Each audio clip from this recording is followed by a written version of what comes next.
we need to write our claim down on the paper. So we need to know what our claim is. Without our claim, we can't do a counterclaim because, well, we don't know what we're doing. So here is my claim. Higgins has not changed in his internal identity because he only cares for himself, 1.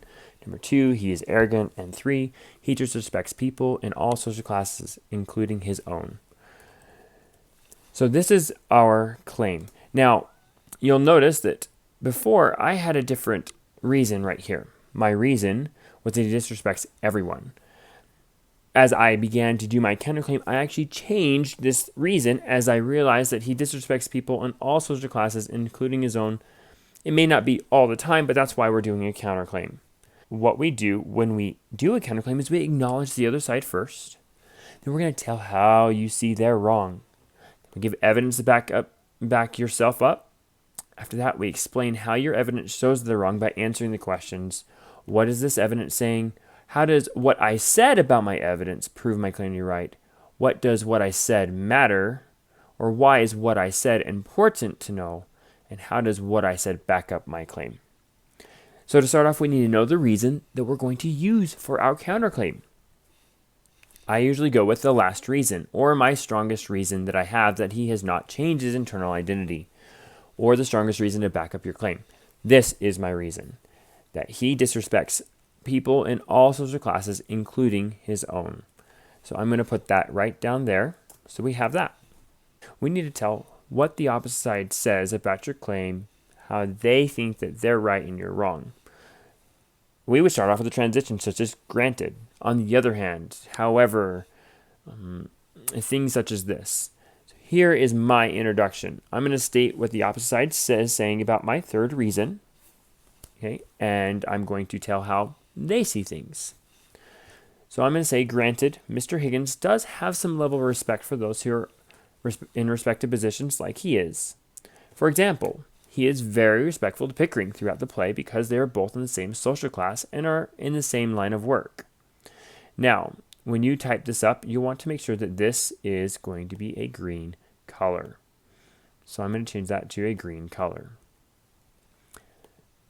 After we do that, we have to introduce how they're wrong. This is where we get to tear them down and say, you're wrong.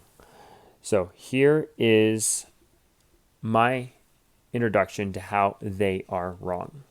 Okay, so you usually, with the introduction of how they're wrong, would state a transition.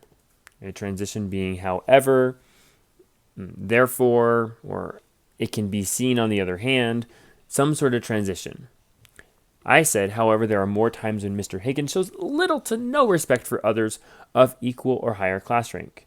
Now, that's the way I see it, and how I see it is they're wrong, and I'm going to give you evidence to show you that. So, next we put our evidence in, and you all are very aware of how this works. So my evidence is Mrs. Higgins shows this clearly when she tells Eliza that Mr. Higgins will not be going to the wedding. She explains, he cannot behave himself in church. He makes remarks out loud all the time on the clergyman's pronunciation.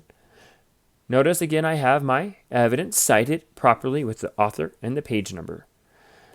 Now, please note, this right here is an explanation of context of what's happening at the time, and then I transition to what she says. So this all right here is evidence, but I'm giving context right here where I've highlighted. After we get that in, we have to answer our questions. What is this evidence saying? This evidence is saying that the fact that Higgins corrects a preacher's pronunciation during a church sermon shows how he lacks respect for any social class. Pretty simply put. Now, I'm going to ask this question again.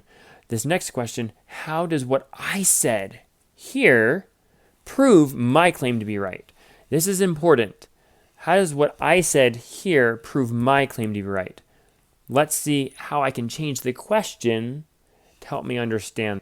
So here is my question. How does what I said about a preacher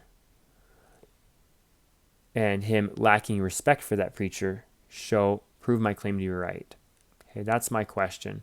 And I'm going to say a preacher is a highly respected person. So I'm going to actually change the question. How does what I said about the preacher and Mr. Higgins's disrespect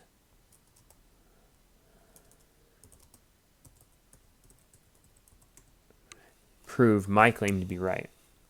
Well, it's a preacher is a highly respected person in society. When Mr. Higgins is correcting what the preacher says, he is not giving the preacher the respect that his title and job require.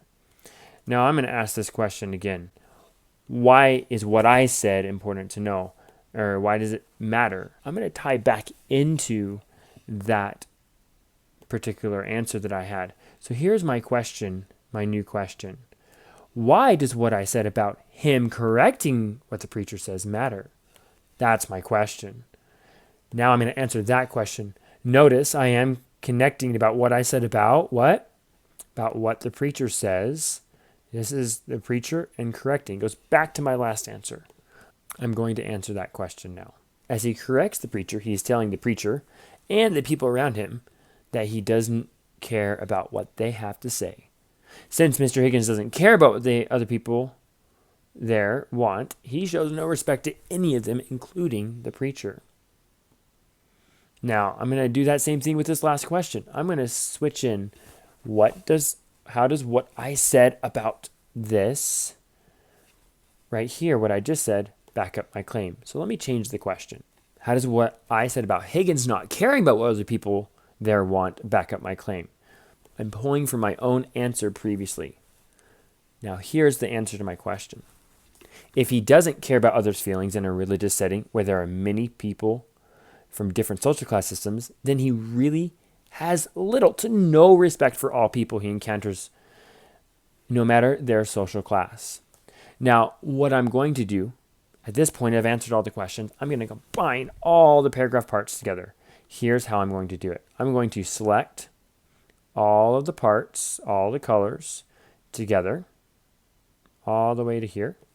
And I'm going to copy that with the Control C, and I'm going to just put them down here. And then I'm going to cut out all of the black questions, just like this. I'm going to bring them together. And as I do that, I'm going to bring my full entire paragraph together. And I'm going to edit, obviously, for transitions and formal language. I'm going to make sure that I take out all the informal language that I've placed into my paragraph. And I'm going to make sure that the transitions are smooth. So I will read this out loud after I am finished putting it all together to make sure that everything works together well.